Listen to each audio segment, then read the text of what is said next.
Jaalalleen Abrish Afraffaan barakiinaa galabaxxee rakkoo guddaa keessa jirti jedhamuun dubbatamaa jira. Barana dubartoonni sababa obbo fakkeessaa kororoksii suuqirraa fixuun isaanii waan hin oolle jechuun dubbatamee jira.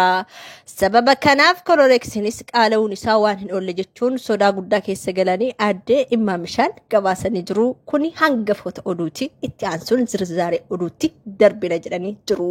Laaygochuun eegala warri maatiin taane maatii ta'a zirzaaree fi zirzaaree. Kana zirzaaritti darbine egaa Abrish intala kana miidhee jira. Gaafa duraallee paartii gaafa duraa keessatti argitanii jirtu. Kanaafiyyuu nuti immoo akka isheen rakkoo ishee baastee himattu miidhaan akka kanaa akka dhaabbatuu fi amma immoo bilbila nurraa kaasaa hin jirtu. Gara obboleettiitiin bilbilee mana dhaqnee dubbisna jenneeti. Wanti akkanaa kun immoo dhaabbachuu qaba. Jaalachuutu badiidha moo inni ammoo akkasitti isheen miidhamtee daawwattoonni baay'een keessanii maaliif baastee jettaniini loltuu inni kun ta'uu hin qabu. Miidhaan akkanaa kun deebi'ee dhufuu hin qabu. Intalli baay'ee miidhamtee kanaafiyyuu maaliif itti dhaadattanii ifin gadi ba'uu hin dandeessu in sodaachisanii sababa kanaaf mana teessii dabbiramtee mana teessii inni kun ta'uu hin qabu. Kana boodatti yoo ta'ellee kan furmaata laatuuf Abrish yoo danda'ame Abrish wal agarsiisna yookiin immoo wanti kun akka dhaabbatu taasisuu qabna ta'us qabu. Wanti kun tikikkilii miti maaliif itti dhaadatanii jedhanii amma immoo bilbila kan itti bilbilee obboleetti dhasheen bilbila cuftee jirti. Bilbila irraan kaastu mana obboleettii jirti. Maatiidhaan illee wal dhabdee dhaqnee ilaalla jedhanii dhaqanii yoo dhaqanii obboleettiitu simatee yoo dhaqanii maaliif natti dhuftanii jetteen kaameeraa qabattanii maal gochuu dhuftan jennaan si gaafachuu dhufne ati maa bilbila cufte jennaan inni tasgabbaa'uu qaba wanta hundarraayyuu fagaadhee kana booda kaameeratti illee dhiyaadhu miidiyaa irratti illee ba'u. Natti dhaadataa jiranii mana yaalayyuu deemee laallamuu hin dandeenye yoo na suuqii deemellee duuba kiyyaa dhufanii natti dhaadatanii kanaafiyyuu ani immoo maatiidhaan wal dhabeen jira sababa kanaafi amma yoo anan akkanatti tasgabbaa'ee kophaa kiyyataa of dhaggeeffachuu danda'a. Kanaafuu kaameeraa homaa natti fiddan jennaan kun ta'uu hin qabu maaf dhoksita miidhama kee kanaaf immoo nuti kan Buttaajaraa dhufne kanaaf miidhama kee kana akkati baastuu fi akkati dubbattuu fi eessarraa dhuftan garuu Ameerikaadha moo Awurooppaadha moo eessaa dhuftan eessaa akka dhufan hin beeku.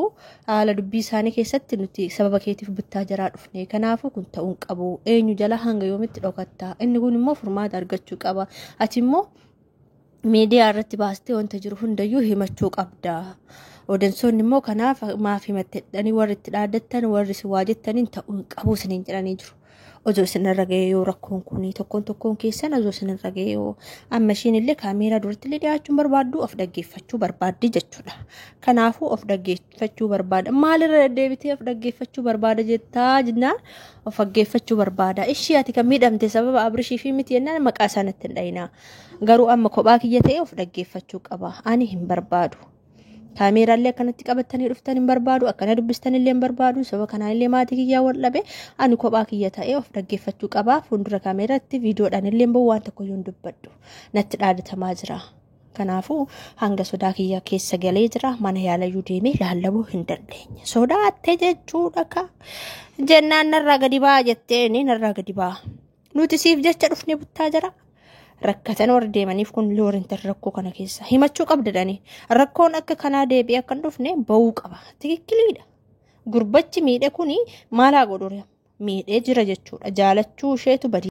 Obbo Fakkeessaan kun mi'aanii akkami hundumatu barakiinaa dhugaa fi akkami dubbiin kun kanaafiyyuu akkanatti dhokattee mana teessee bilbila cuftee namarraa fagaattee furmaanni argamu hin jiru. Kanaafuu furmaata kee ol baastee yoo dubbatte furmaata argachuu dandeessa. Nuti immoo siif jecha dhufne rakkoon akka kanaa immoo akka deebi'een dhufnee fi himachuu qabda. Akkas jechuun qabdu kophaa kee teessee hin miidhamta. Of dhaggeeffadha kan jettu maalidha kophaa kee teessee jedhaniin akkattuu naataniif ishii Ennaa jedhanii narraa deema itti ofirraa gadi baastee isaanii balbala ba'u isheen barakiinaa galabaxxee lafa dhooftee mataa qabatanii dhiyya. Nama barakiinaa dhugee bira dhaabbatanii mataa qabatanii ilaalanii ol kaasanii ofitti qabammoo aannan itti qabammoo ennaa lamaaninyaawu kinoona ergattanii ani isinii fidee jira. Simbiraan jira miidhaan dubartootarra akka hin geenye warri gaafa isheen rakkoo ishee ibsattu maaliif rakkoo ishee himatti jettaniini itti dheekkamaa turtanii waa baay'ee jechaanii turtan waa baay'ee itti darbisaa turtan wanti kun hojii isinirra ga'ee kanaafuu miidhaan dubartootarra akka hin geenyee fi lammata deebi'ee wanti akkanaa akka raawwanneef akka isheen baastu taasisuu fi nuti bittaa jaraa dhufne kanaafiyyuu ammallee kophaa kee teessee maatiidhaan illee wal dhabdee bilbila kee illee cufattee of dhaggeeffadha jechuun bu'aan qabu odansoonni illee odansoota kee bira akka ga'uu kan taasisne odansoonni illee dhaga'uu qabanii odansoonni illee immoo akka isheen badiidha akka badii gootanii isinittiin ka'inaa jedhanii as baasanii dubbatan maal jettarree isin mi'aayemoo fiilmii dalagaa jiranii nama koomantariitti dabarraka koomantiitti dabarreechi booda immoo yaada keessanitti ma koomantaroonni suurat fuundura kana laaltanii miti kana birshooliin kaan kana EDT ta'eeti ruutta waliin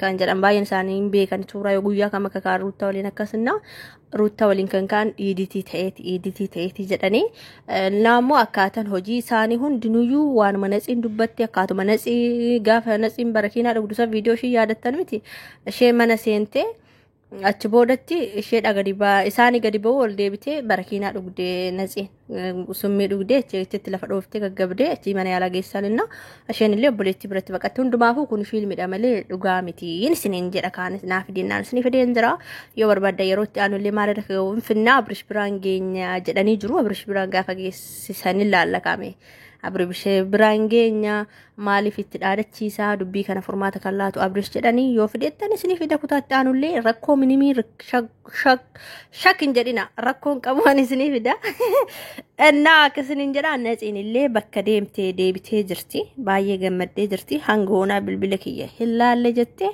bilbila illee gattee deemtee baay'ee gammaddee jirti mucaa wajjin jiru immoo argataniirtu jedhee yaada viidiyoo waliin mucaa yeroo baay'ee viidiyoo waliin dalagasuni surprise si qaba jedheeni jira fuulli kee ifaadha jedhee obboleettiin illee warri ishee duuka jirtanii warri ishee dhanaayizuus jettaniini galatoomaa warri ishee ifattanii immoo warri ishee irratti gungumtanis homaa miti wanti kun osoo isinirra ga'ee mataa keessanirra ga'ee isinitti dhaga'ama malee amma isin ilaala waan laaltaniif homaa isinitti dhagamu miidhaan ishee irra ga'ee kun osoo isinirra ga'ee hagam akka isin miidhu gaafa san isiniif gala kanaafuu hunduma caalammoo ishee miira akkasiisan keessaa baatee amma miira amma isheen keessa jirtu kana arguu kootti baay'ee gammadeen jira hundaafiyyuu warri ishee duukaa izuu jettanii galatoomaa warri ishee irratti gungumaa turtanillee galatoomaa isiniin jettee jirti hin baatii ammallee miira san keessaa ammas baatee jirti ammas ni baatii jettee obboleettiin natsi innaa gurbacha wajjin jirullee yeroo baay'ee viidiyoo waliin hojjetan jechuudha akka suura isaan beektan jedhee yaada